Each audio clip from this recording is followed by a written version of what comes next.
South Africa's political stage has erupted with fiery debate following a bold critique by Helen Zille, a prominent opposition leader, that has left the African National Congress reeling.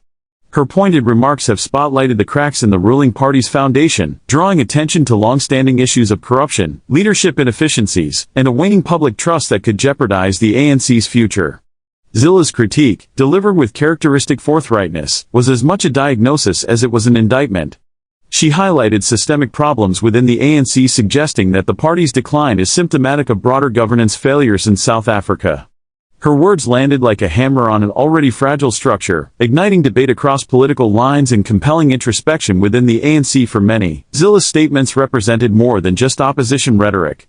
Her remarks resonated with a growing segment of South Africans frustrated by economic stagnation, high unemployment rates, and deteriorating public services. By naming these issues so directly, Zille tapped into the discontent of millions, particularly those within urban centers and youth demographics who feel increasingly disillusioned with the ANC's ability to deliver meaningful change. The immediate fallout from Zille's comments has been palpable. Fikile Mbalula, the ANC's head of elections, was visibly emotional in his response, a rare display from the usually composed figure. During a press briefing, Mbalula's voice cracked as he defended the party, underscoring the pressure its leaders face amid mounting criticism. Observers noted that his emotional reaction was emblematic of the broader anxiety within the ANC, a party grappling with both internal dissent and external scrutiny. In a political environment often marked by calculated stoicism, Mbalula's raw vulnerability stood out. His response was not just about refuting Zille's points but also a reflection of the immense burden carried by those at the helm of a party struggling to retain its relevance. This emotional moment has sparked widespread commentary, with some viewing it as a humanizing insight into the pressures of leadership, while others interpreted it as a sign of a party on the brink. Please, remember to subscribe, like and share. I am here because I know you are there.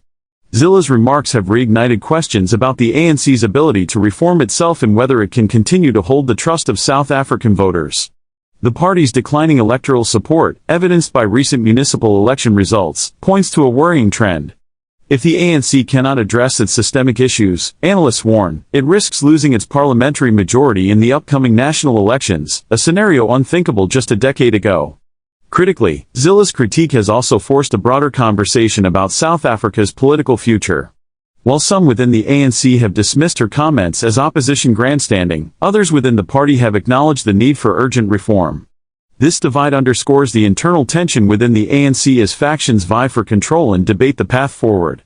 Zille's critique has resonated most strongly among South Africa's urban middle class and youth, demographics that have increasingly felt alienated by the ANC's perceived failure to address their concerns. With unemployment rates among young people soaring and service delivery faltering in many municipalities, frustration has reached a boiling point. Meanwhile, rural communities, traditionally strongholds of ANC support, are also showing signs of discontent. Poor infrastructure, limited access to healthcare, and declining agricultural support have left many feeling neglected. Zille's comments, though targeted at the ANC's leadership, indirectly amplify these grievances, posing a significant challenge to the party's ability to maintain its broad-based appeal. In the short term, Zille's comments have heightened tensions within South Africa's political discourse, further polarizing an already divided electorate. The ANC's immediate challenge will be to manage the fallout and reassure its base while presenting a credible vision for the future. This task is made more daunting by the fact that the party is also preparing for a critical electoral contest. Long-term, the implications of Zille's critique could be profound. If the ANC fails to address the issues she highlighted, it risks losing not just its electoral dominance but also its historical legacy as the party of liberation. This would open the door for opposition parties to make significant gains, potentially reshaping South Africa's political landscape for decades to come. The emotional moment when Mbalula broke down is a microcosm of the broader struggles facing the ANC. It's a reminder that politics is not just about policy but also about people, leaders and citizens alike, who bear the weight of their nation's hopes and fears. Zille's comments, while controversial, have forced a necessary reckoning, one that could define South Africa's political trajectory in the years ahead. As the nation watches this drama unfold, the question remains, can the ANC rise to the occasion, or will it continue its slide into dysfunction? One thing is certain, the stakes for South Africa's future have never been higher.